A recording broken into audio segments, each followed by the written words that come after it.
우리 각자에게 성령님께서 음성을 들려주시기를 소망합니다. 창조세계에 나타난 성경의 메시지 오늘 두 번째 내용 함께 살피겠습니다. 어제 말씀드린 것처럼 제가 계속해서 드리고 싶은 메시지는 이겁니다. 하나님께서 우리에게 가장 바라시는 게 뭘까? 이런 생각을 좀 최근에 많이 하게 돼서 이 내용을 계속 반복해서 말씀드리려고 합니다. 내가 나를 사랑하지 않아도 나는 너를 사랑하니 나와 상호작용하자. 오늘 하루도 이런 이 하나님의 마음이 우리 마음에 늘 간직되고 경험될 수 있기를 소망합니다. 오늘은 제가 뭐 과학적인 내용을 잘은 모르지만 그래도 태양을 좀 잠깐 살펴보면서 그 태양에 담긴 그 성경의 메시지를 좀 보려고 합니다. 천연계라는 책과 성경은 둘 다 창조주의 마음을 담고 있다고 말합니다. 우리가 선물을 받을 때 그냥 그 선물만 주어지지 않고 그 선물에 뭐 편지나 메모나 어떤 메시지가 함께 담길 때 사실 더 행복합니다. 근데 하나님께서는 우리에게 천연계라는 선물을 주실 때 메시지를, 편지를 쓰신 것 같아요. 그런데 그 내용이 성경과 다르지 않은 것 같습니다. 그래서 동일한 언어가 너무 다르지만 동일한 큰 진리를 증거하고 있다고 말씀합니다. 여러분, 별은 왜 빛날까요? 태양도 별이지요. 태양은 왜 빛이 날까? 여러분, 이게 당연한 것 같지만 사람들이 이걸 잘 몰랐다고 합니다. 한 100년도 채 그 원리를 안 지가 되지 않았다고 합니다. 밤하늘의 별이 참 우리를 이렇게 매력적으로 끌어당기는데요. 여기 한스 베테라는 과학자가 있습니다. 이분이 처음으로 그 원리를 밝혀냈다고 합니다. 별이, 태양이 왜 빛을 내는가? 그리고 여기 한 책에 보면 이분이 이 과학자가 그 원리를 밝혀내고 1967년에 노벨 물리학상을 받았습니다. 그러니까 하나님이 만드신 세계의 원리, 질서를 발견하면 큰 상도 받는 것 같아요. 1967년에 받았는데 그 원리가 뭔가 여기 보면 별과 태양이 왜 빛나는가 그 원리가 핵 융합의 원리라고 되어 있습니다. 그러니까 핵 분열이 아니고요. 원자폭탄이나 이런 것들은 어, 분열시키는 겁니다. 결합되어 있는 걸 파괴하면서 에너지가 이렇게 나오게 하는 건데 태양이 빛나고 우리에게 빛과 열을 주는 이유는 핵 융합입니다. 그래서 과학자들은 핵 융합에 의해 빛이 날 때 별이 탄생했다고 말합니다. 반대로 핵 융합이 끝나고 빛이 나지 않으면 별이 죽었다. 이렇게 표현한다고 그래요. 그래서 지금 잠깐 이제 핵 융합에 대해 좀 살펴보려고 하는데요. 뭐 저도 이걸 뭐 자세하게 잘은 모릅니다. 그렇지만 기본적인 걸 좀 확인하고 싶은 건데요. 여기 핵 융합을 표현하는 한 이미지가 있습니다. 여기 보면 핵 융합이 뭔가, 여기 지속적인 핵 융합 반응이라는 그 부분에 보면 쉽게 얘기하면 두 개의 플러스가 두 개의 원자 플러스 전하를 띤 원자가 융합, 결합하는 겁니다. 그러니까 그게 핵융합이에요. 제가 좀 더 쉽게 설명드리고 싶어서 챗 GPT한테 좀 물어봤습니다. 초등학생을 대상으로 이걸 좀 설명해 달라고 그랬더니 이렇게 좀 설명했습니다. 태양은 핵융합 반응으로 빛을 만들어요. 태양 속에서는 수소 원자가, 그 태양의 수소 원자가 굉장히 많나 봅니다.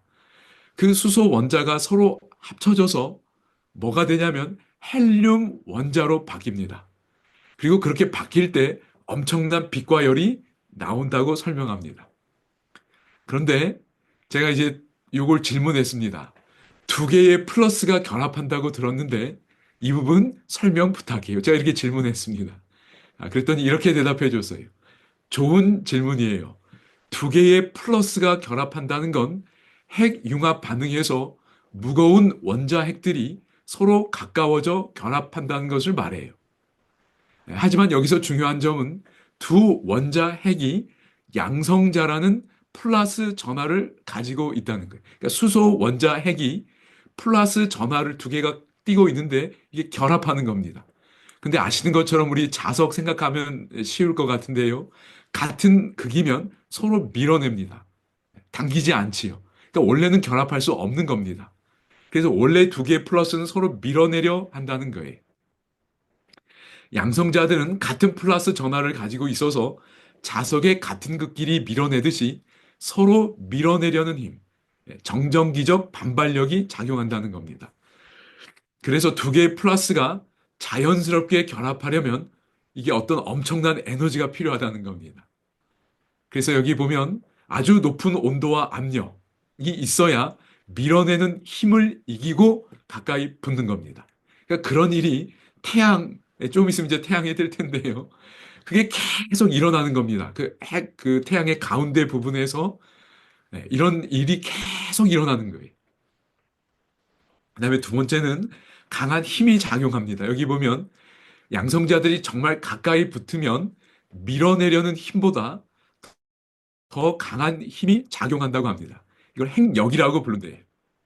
근데 이 강한 핵력은 아주 짧은 거리에서만 작용하기 때문에 일단 가까워지면 이 밀어내려는 힘보다 더 강하게 작용을 해서 그게 딱 붙습니다.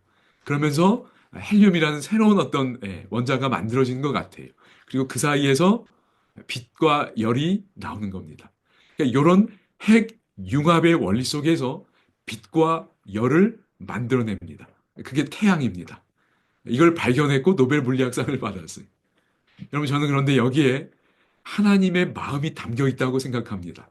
빛이 어떻게 만들어지는가? 저희가 뭐 다 이해할 수는 없지만 두 개의 플러스가 높은 압력과 에너지에 의하여 결합합니다. 그리고 결합할 때 핵력이 작용하면서 이게 서로 밀어내지 않는 겁니다. 그럼 마태복음 5장 14절에 보면 너희는 세상의 빛이라고 그랬습니다. 여러분, 죄인은 빛이 없습니다. 우리에게 빛이 없습니다. 그건 저희가 다 공감할 수 있다고 생각이 됩니다. 빛이 없는데 예수님은 너희에게 세상의 빛이라고 그러셨어요. 빛을 내는 존재가 될 수 있다는 거지요.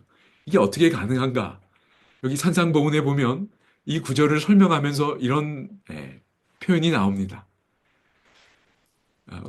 천연계는 새날의 축복으로 미소 짓고 새들은 나무 사이에서 즐겁게 노래를 불렀다. 구주께서는 앞에 있는 무리들과 떠오르는 태양을 차례로 바라보신 다음 제자들을 향해 너희는 세상의 빛이라고 말씀하셨다. 이렇게 설명하셨어요. 그러니까 사람들을 바라보고 제자들을 바라보고, 그러니까 앞에 있는 무리들은 세상이겠지요. 그리고 떠오르는 태양을 또 바라보고, 그리고 제자들을 향해서 빛이라고 말씀하셨어요. 그러니까 여기 세상의 빛, 오늘 우리에게 세상에 물리적으로 주어진 빛은 태양입니다. 그런 것처럼 제자들이, 그리스도인들이 사람들을 향하여 태양과 같은 역할을 해야 된다는 마음이 담겨 있다고 생각이 됩니다. 그러니까 태양이 되라는 거예요. 저희는 빛도 없는데 오늘 우리의 가정에서, 우리 교회에서, 우리가 속한 공동체에서 태양과 같은 역할을 하라는 겁니다. 여러분, 그런데 태양은 어떻게 빛을 낸다고요? 제가 다 이해하지 못해도 핵융합, 원래는 결합할 수 없는 두 원자가 결합함으로 빛을 낸다고 살펴보았습니다. 그게 원리예요. 그래서 태양처럼 우리는 하늘의 빛을 널리 비추어주는 존재가 되어야 합니다. 어떻게 이런 일이 가능한가? 산상보훈에 있는 말씀입니다. 우리는 빛이 없지만 그러나 우리가 의의 태양을 향하고 그리스도와 접촉하면 두 인격이 만나는 겁니다. 그러면 온 심령은 하나님의 임재의 빛으로 자결한다 그랬어요. 그러니까 우리가 낼 수 있는 빛은 그리스도와 연합함으로 나오는 빛이라는 겁니다. 저는 이 구절이 참 의미심장하게 다가왔습니다. 여러분, 예수님은 사람으로 오셨어요. 그래서 우리가 예수님과 접촉한다는 건 여기 보면 신성과 연합한 인성이 인류와 접촉해야 한다라고 되어 있습니다. 여기 한글 번역은 인성과 인류로 다른 용어로 표현했지만 영어 원문으로 보면 둘 다 humanity입니다. 인성이라고 이해하셔도 될 것 같아요. 다시 말해 두 개의 인성이 결합하는 겁니다. 여기 영문으로 보면 humanity, 제가 영어 잘 모르지만 humanity. 근데 그 humanity는 아들 하나님의 humanity. 그래서 united to the divine nature 그랬어요. 예수님은 신성과 인성을 겸비하신 분입니다. 신성과 연합되어 있는 그 휴머니티, 인성과 결합해야 된다는 겁니다. 그러면 우리가 예수님과 연결되고 그리고 신의 성품에도 자연스럽게 참여할 수 있다는 겁니다. 제가 여기 플러스로 표시를 해놨는데요. 그러니까 결국 예수님의 인격과 우리의 인격이 결합하면 됩니다. 그러니까 여러분, 두 인격이 결합한다는 건 참 어려운 일입니다. 그런데 높은 압력과 온도와 무한한 에너지 속에 결합할 수 있는 거예요. 하나님이 나를 정말 사랑하시는구나. 내가 나를 봐도 참 실망스러울 때가 많은데 하나님은 변함없이 나를 사랑해 오셨구나. 그러니까 그 깨달음과 경험과 고백 속에 그리스도의 인격과 점점 가까워집니다. 야, 정말 이분 놀랍다. 어떻게 이런 인격을 지니지? 어떻게 나를 이토록 사랑하셨지? 그러니까 이런 경험, 깨달음, 고백 속에 그 인격이 가까워집니다. 그리고 결합하게 되는 거예요. 그래서 별이신 예수님과 분리되면 우리는 어둠입니다. 우리는 빛이 없습니다. 그런데 연결만 되면, 그리고 그 연결이 되어서 가까워져서 그게 밀어내려는 힘보다 계속 더 강하게 작용하게 되면 우리도 세상의 빛, 별이 될 수 있다는 겁니다. 저는 이게 태양에 담겨진 우리 창조주의, 또 이 땅에 오신 우리 구주의 마음이라고 생각하게 되었습니다. 여기 한 책이 있는데요. God with Us라는 책입니다. 존 패컴이라는 앤드루스 대학의 한 교수님이 쓰신 책인데 개인이 썼다기보다는 이게 작년인가 올해인가 나온 책입니다. 대종의 성경연구소와 앤드루스 대학이 협력해서 이 프로젝트가 진행이 됐고 재림교회 교리에 대한 체계적인 어떤 서술을 좀 더 God with Us라는 그 입장에서 쭉 쓰게 되었습니다. 그런데 여기 보면 인간의 정체성과 가치는 두 가지 측면에서 하나님께 뿌리를 두고 있다고 말합니다. 나의 정체성과 가치가 어디에 뿌리를 두고 있는가? 우리가 쉽게 생각하면 창조주, 그 다음에 십자가에서 예수님이 나를 다시 사셨다. 거기에 나의 정체성과 가치가 있다고 저희가 많이 들어왔습니다. 저도 그렇게 생각하는데, 뭐 그게 틀린 건 아닌데, 여기 저는 놀라운 당연한데 새롭게 좀 정리하게 된 게 있습니다. 이분은 이렇게 표현하셨어요. 하나님은 인간을 자신의 형상대로 창조하셨고, 그리스도는 인류를 구원하기 위해 인간이 되셨다 그랬어요. 여러분, 창조주가 사람을 만든 것도 너무 놀랍고 신비한 일입니다. 사람을 만드셨어요. 그런데 우리를 구원하기 위하여, 우리와 더욱 연합하기 위하여, 우리와 더 깊은 상호작용하기 위하여, 죄인을 위하여 사람이 되셨습니다. 저는 이게 너무 놀라운 것 같아요. 사람을 만들었을 뿐만 아니라 그 창조주가 사람이 되신 겁니다. 이게 내가 누군지, 내 가치가 어디에 있는지 뿌리가 되어준다는 게. 그럼 저희가 다 이해할 수 없지만 창조주가 사람이 되셨습니다. 여러 이유와 목적이 있겠지만 우리와 결합하기 위하여, 우리가 더 깊은 상호작용이 이루어질 수 있도록 사람이 되신 거예요. 여러분, 스티븐 호킹이라는 과학자는 이런 이야기를 한 책에 썼습니다. 이분은 하나님을 내가 잘 믿지 못하겠다 그러셨어요. 근데 여러 이유가 있지만 그 중에 하나는 이분이 우주를 연구했잖아요. 우주가 너무 광대한 겁니다. 너무 광대해요. 그런데 인간의 모습과 삶은 너무 작은 겁니다. 너무 하찮은 거예요. 그러니 인간의 모습을 한 신은 믿기 어렵다고 그런 거예요. 여러분, 지구 사진을 우주에서 찍은 걸 보신 적이 있으신지 모르겠습니다. 제가 한 사진을 잠깐 좀 보여드릴 텐데요. 여기 한 영상으로 잠깐 좀 보시겠습니다. 하나 더 말씀을 드리려고 하는 이 사진은 감히 인류 역사상 사람들로 하여금 가장 큰 감동을 준 더 위대한 예술 작품이었다 말할 수 있는 사진 얘기를 하려고 하는데요. 보이저 1호 얘기를 먼저 하겠습니다. 보이저 1호와 2호가 있는데요. 이 보이저 1호와 2호는 목성, 토성, 천왕성, 해왕성, 태양계 외곽에 있는 행성들, 또 그들의 위성들을 근접 촬영하는 임무를 맡고 있는 탐사선이었어요. 1977년 8월 말에 보이저 2호가 먼저 발사가 되고요. 그 다음에 9월 달에 보이저 1호가 발사가 됩니다. 좀 이상하시죠? 1호가 먼저 발사가 이유가 되는 건데 그런 경우가 꽤 많이 있어요. 왜냐하면 1호와 2호의 각각의 궤도가 있고 이것들이 탐사를 한 순서가 있고 이래서 그런 걸 고려해서 1호, 2호를 만드는데 출발을 먼저 해야 될 때가 있어요. 먼저 해가고 나중에 앞지릅니다. 그래서 보이저 1호가 1977년에 발사가 되어서요. 1979년 무렵이 되면 목성 근처를 지납니다. 목성을 관측을 하고 위성들을 관측합니다. 그리고는 얘는 태양계 바깥을 향해서 계속 항해를 합니다. 근데 이 태양계는 어떻게 생겼냐면요. 가운데 태양이 있어요. 태양이 있으면 주변에 수성, 금성, 토성, 목성, 천왕, 해왕성이 거의가 또 운반을 납작하게 돌고 명왕성이 조금 삐딱하게 돌았어요. 하지만 대부분의 행성이나 위성들은 이렇게 돌고 탐사선들도 태양계의 면을 원반 면을 통해서 가겠죠. 관측을 하고 옆을 지나가야 돼요. 그런데 보이저호는 목성을 관측한 다음에 약간 이렇게 뜨게 됩니다. 1990년쯤이 되었을 때 대왕성 궤도에 위치를 하는데 이렇게 면에 있는 게 아니라 조금 떴어요. 마치 사다리 같은 걸 놓고 올라가서 밑을 내려다보는 약간 2층에서 밑에 사람들 모아놓고 사진 찍는 이런 뷰가 형성이 되어 있었어요.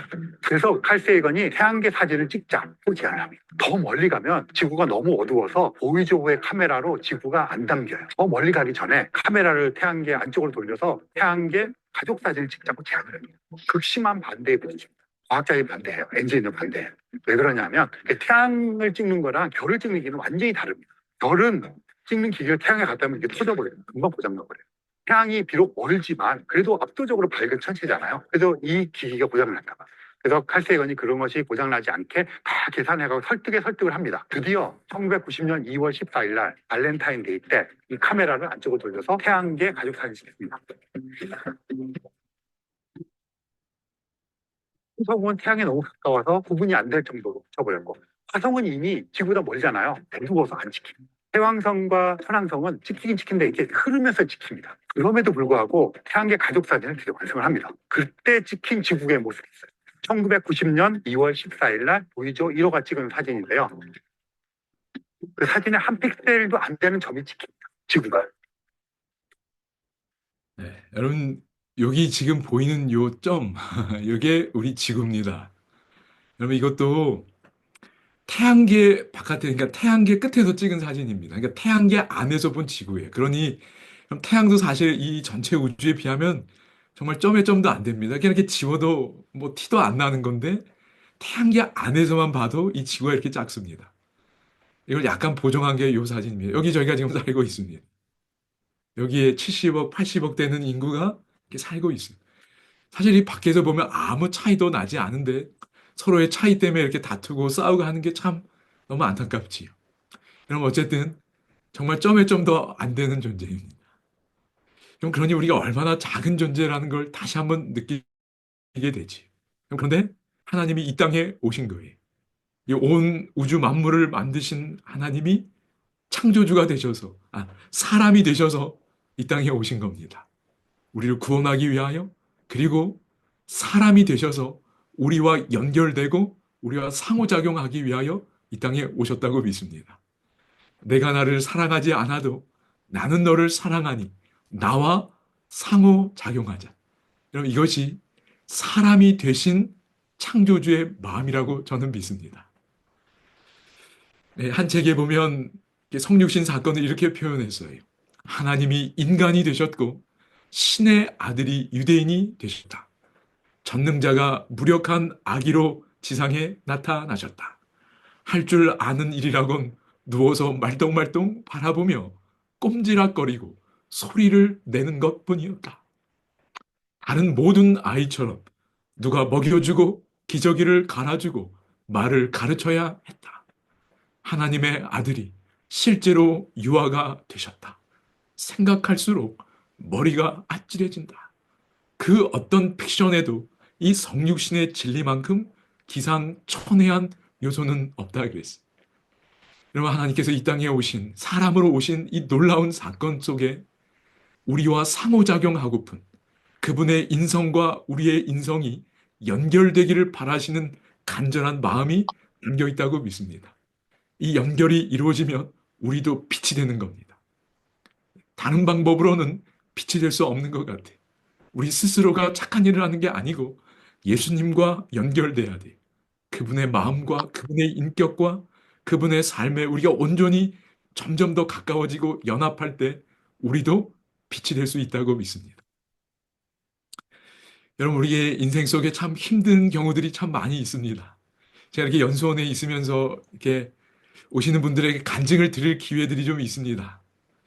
그러면 뭐 힘든 것들이 다양하지만 이렇게 좀 모아지는 것들이 좀 있는 것 같습니다. 예를 들면 오해받고 거부당하는 거 참 힘든 일 같아요. 얼마 전에도 한 분이 간증을 하셨는데 우리 교회 기관에서 일하시는 분입니다. 한 곳으로 발령이 나셨어요. 근데 원하지 않는 발령이었습니다. 그런데 더 큰 문제는 그 새로 발령받아 간 곳에서도 이분을 원하지 않는 겁니다. 왜냐하면 일부러 여기 오고 싶어서 자기가 이렇게 했다고 오해를 한 거예요. 그러니 원하지 않아서 갔는데 내가 간 곳에서도 나를 원하지 않는 겁니다. 이분이 그게 너무 힘들었다 그래요. 삶이 이렇게 마음이 메말라질 정도. 그러니까 오해하고 오해받고 거부당하는 거 참 힘든 일입니다. 근데 이 순간에도 우리는 예수님과 연결될 수 있어요. 왜냐하면 예수님은 이 땅에 오셔서 우리가 경험할 수 있는 것보다 더 깊고 더 심한 오해와 거부를 경험하셨기 때문에 그래요. 그러니까 그 순간에도 예수님과 우리는 연결될 수 있습니다. 서운한, 특별히 가족들에게 너무 서운한 마음이 큰 한 어머님의 고백이 있었어요. 특별히 이분은 가족들이 믿지 않기 때문에 본인 혼자 좋은 모습 보여야지 하는 부담은 많은데 어느 날 갑자기 가족들에게 너무 서운해진다는 겁니다. 그리고 감정 조절이 안 된다는 게. 막 화를 내게 되고 화를 내면 해결될 줄 알았지만 더 점점 그 강도가 세지고 그게 너무 괴로운 마음을 이렇게 간증하신 걸 들었어요. 우리 가족들에게도 그런 마음 들 수 있습니다. 이런 경우 직면할 수 있지. 근데 예수님도 이 땅에서 가족들 때문에 가장 힘든 어떤 경험하셨어요. 가족들의 냉대와 멸시 경험하셨습니다. 그러니 그 상황에서도 예수님과 연결될 수 있는 거예요. 미래에 대한 염려와 두려움도 마찬가지입니다.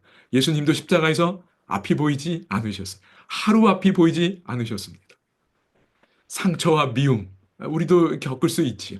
한 분이 얼마 전에 오셔서는 이렇게 남편이 돌아가셨습니다. 그런데 돌아가기 전에 뭐 친인척들 또 가까운 친구들에게 돈을 좀 빌려주셨나 봅니다. 근데 남편이 돌아가고는 돈을 안 갚고 오히려 더 욕하고 폭력도 행사하려는 모습 속에 이분이 너무 미운 마음이 들어서 정말 어떻게 하고 싶은 그런 마음으로 너무 힘든 고백들을 하셨어요. 그런데 아시는 것처럼 예수님은 그렇게 선을 베푸셨는데 받은 건 악입니다.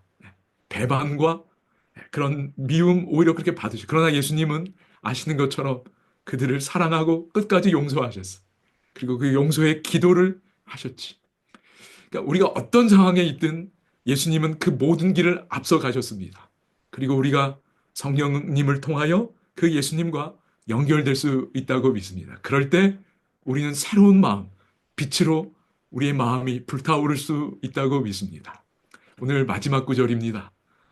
자기 양을 다 내놓은 후에 앞서 가면 양들이 그의 음성을 아는 고로 따라간다 그랬어. 이 땅에 사람으로 오신 그리스도께서 우리 앞서 가셨습니다. 우리가 그 모습을 바라보고 그분의 말씀과 마음을 기억하고 묵상할 때 그의 음성을 듣고 어떤 상황에서도 예수님과 분리되지 않고 그분을 따라갈 수 있다고 믿습니다. 그런데 여기 보는 것처럼 타인의 음성, 도리어 도망한다 그랬어요. 우리가 그런 감정이 들 때, 그런 동요가 일어날 때 마귀도 우리와 상호작용하기 위하여 계속 음성을 들려주지. 그럴 때 그리스도를 바라보고 그리스도의 음성을 따라가며 그분과의 연합을 유지하는 오늘 하루가 되기를 소망합니다. 여기 한 찬양 들려드리겠습니다. 주님께 모든 것 맡기라.